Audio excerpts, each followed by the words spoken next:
ओम श्री साईनाथ नाथाय नमः। सभी श्रोताओं को मेरा प्रणाम एवं हार्दिक अभिनंदन।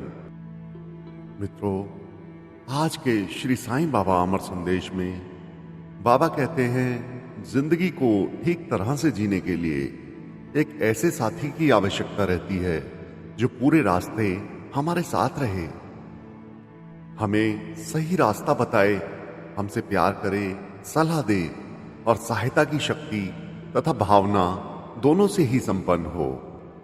ऐसा साथी मिल जाने पर जिंदगी की लंबी मंजिल बड़ी हंसी खुशी और सुविधा के साथ पूरी हो जाती है। अकेले चलने में यह लंबा रास्ता भारी हो जाता है और कठिन प्रतीत होता है। ऐसा सबसे उपयुक्त साथी जो निरंतर मित्र, सखा, सेवक, गुरु, सहायक की तरह हर घड़ी प्रस्तुत रहे और बदले में कुछ भी प्रत्युपकार न मांगे, केवल एक ईश्वर ही हो सकता है।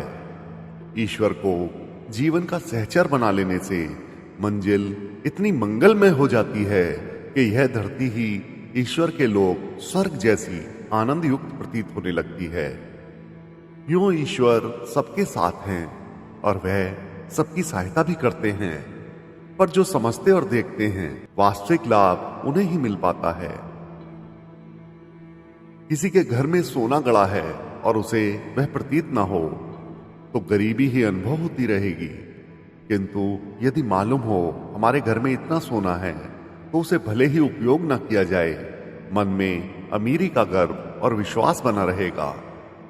ईश्वर को भूले रहने पर हमें अकेलापन प्रतीत होता है, पर जब उसे अपने रोम रोम में समाया हुआ अजस्र प्रेम और सहयोग बरसाता हुआ अनुभव करते हैं तो साहस हजारों गुना अधिक हो जाता है। आशा और विश्वास से हृदय हर घड़ी भरा रहता है। जिसने ईश्वर को भुला रखा है, अपने बलबूते पर सब कुछ करता है और सोचता है, उसे जिंदगी बहुत भारी प्रतीत होती है। इतना वजन उठाकर चलने में उसके पांव लड़खड़ाने लगते हैं। कठिनाइयां और आपत्तियां सामने आने पर भय और आशंका से कलेजा धक धक करने लगता है। अपने साधनों में कमी दिखने पर भविष्य अंधकार में प्रतीत होने लगता है, पर जिसे ईश्वर का विश्वास है वह सदा ही अनुभव करेगा कि कोई बड़ी शक्ति मेरे साथ है। जहां अपना बल थकेगा वहां ईश्वर का बल मिलेगा। जहां अपने साधन कम पड़ेंगे वहां उसके साधन उपलब्ध होंगे।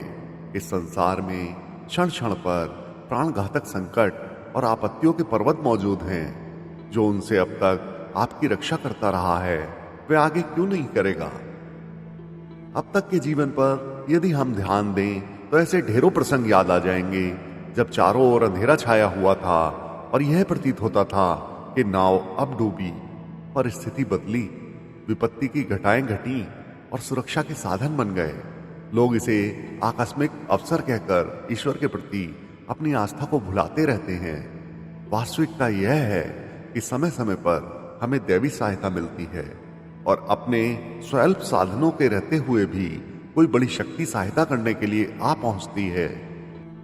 प्रत्येक घंटा को हमने अपने स्वभाव में यदि सम्मिलित नहीं किया है तो अपने निज के जीवन में ही अगणित अवसर दैवीय सहायता के ढूंढ सकते हैं और यह विश्वास कर सकते हैं कि उसकी अहेतु की कृपा निरंतर हमारे ऊपर बरसती रहती है। अब तक जिसने समय समय पर इतनी सहायता की है, जन्म लेने से पहले की घड़ी गरम मीठे और ताजे दूध से निरंतर भरे रहने वाले 2-2 डिब्बे जिसने हमें तैयार करके दिए थे, माता के रूप में धोबिन, डॉक्टर, नर्स, आया तथा मनमाना खर्च और दुलार करने वाली एक 24 घंटे की बिना वेतन की सेविका जिसने नियुक्त कर रखी थी, प्रत्येक अवसर पर जिसकी सहायता मिलती रही है वह आगे भी मिलेगी और अपना भविष्य उज्जवल बनेगा ही। यह विश्वास करने वाला व्यक्ति कभी निराश नहीं हो सकता, उसकी हिम्मत कभी नहीं टूट सकती। आस्तिकता के आधार पर हमारी हिम्मत बढ़ती है और साहसी शूरवीरों जैसा कलेजा बना रहता है। तो मित्रों, बाबा यही कहना चाहते हैं कि आप किसी भी कठिन घड़ी, किसी भी दुख के समय में अपने आप को अकेला मत समझो। ईश्वर हमेशा हर पल आपके साथ है और वो किसी भी रूप में, चाहे साईं बाबा के रूप में हो, चाहे अन्य किसी रूप में, वो आपकी किसी न किसी तरह से मदद करता ही रहेगा। तो मित्रों, आज के श्री साईं अमर संदेश में बस इतना ही। बाबा सबका भला करें। ओम साईं राम।